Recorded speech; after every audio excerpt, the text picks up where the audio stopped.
Welcome, everybody. This is our first taping of our show, so we don't have a name as of yet, but I just want to say thank you for tuning in and coming and watching. Right now, I have Erica here, and I'm going to be asking her a few questions.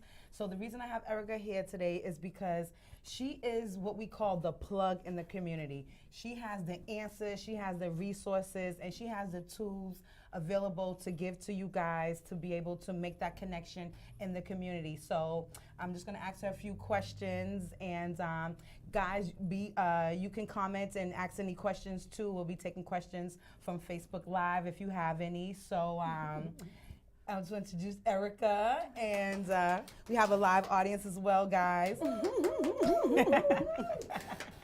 So Erica, tell us a little bit about yourself. Hi, I'm Erica Cannon. I currently work at High Jackson Square Main Street. We work to keep the area visual and vibrant, an economically sound district in the district of High Jackson Square and Jamaica Plain. So what that consists of is really helping small businesses in the district. There's about 140 of them, assisting them with business development, facade improvements, and things of that nature. So that's what I do.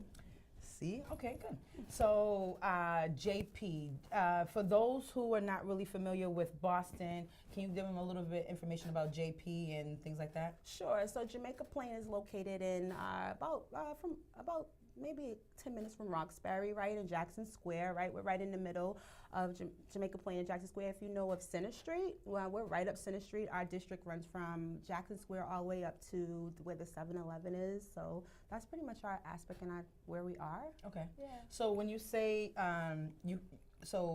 you work for that. So what do you do at your, like, how do you help the community or the businesses in that community? So we help the community by coming up with programming. Like right now we have Theater in the Park, which is Teatro in El Parque. That's happening July 19th through the 21st, where it is a scripted Latin sub-scream titles where we have 3 days of theater in the park for programming. So what happens is the community comes out, we support and the businesses are actually going to sell there. We have about 5 businesses that are going to be selling things there and promoting their business, and it is a great event. I hope everyone comes out and enjoys. That's really good. So what you're doing now, it sounds like what Women Building Women is about, the organization that I started. And basically, it's an organization to showcase the businesses in our community so we can continue to empower.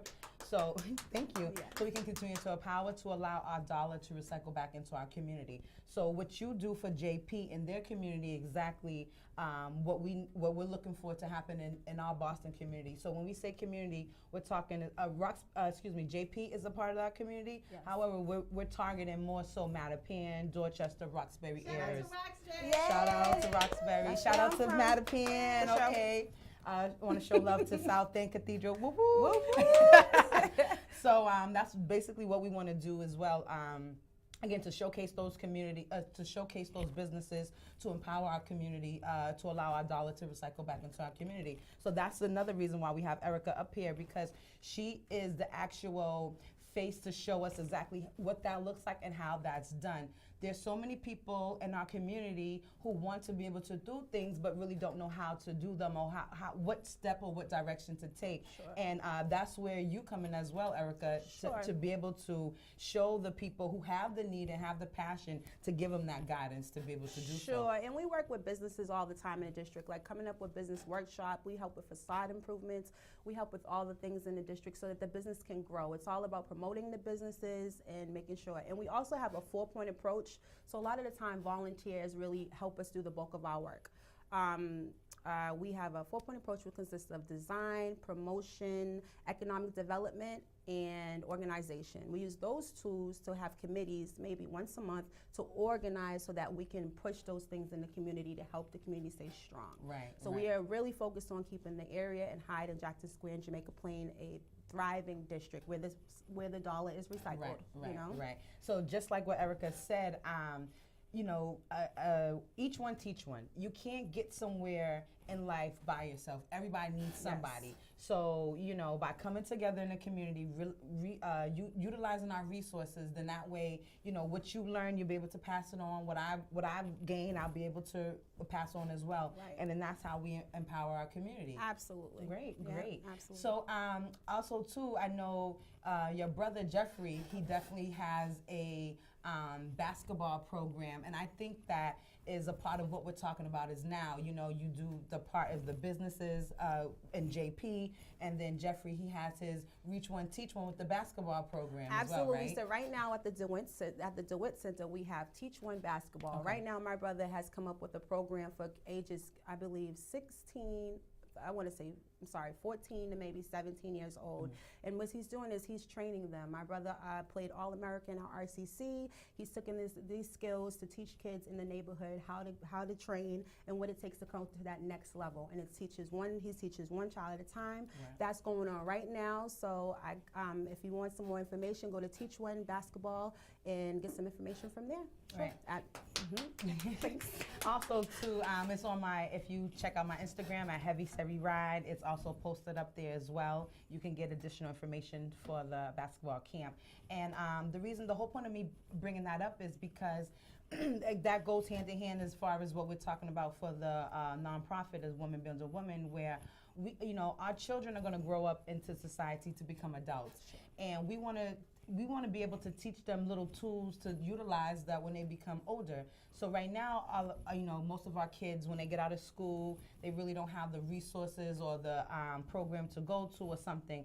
So, by going to the basketball camp, they get a chance to learn skills, right, meet other people, right, and then take that and then incorporate it into real life. So this is a real life experience, a real life teacher moment. And he also deals too with self-esteem. My brother's a really, positive person. He really is focusing on how the kids' self-esteem is affecting them and how they can use basketball as a way to deal with their expression and express themselves to get better, to maybe make it to that, everybody wants to make it to the NBA. So we'll see, right? That's training them. And nowadays we know that our kids are so awkward. They don't have that interaction with other kids. They don't really go outside and play no more when they have the computer, they have the video games. Absolutely. So by going out, playing, and meeting other people, they get those tools and they'll be able to socialize and have a real conversation in real life. You Absolutely. know what I mean? Sure. Also, too, I believe your mother does yes, my volunteer. mother. Yeah, my mother's kitchen coordinator for the First Parish Church in Cambridge. Right now, she's a kitchen coordinator. She has a sit-down dinner where she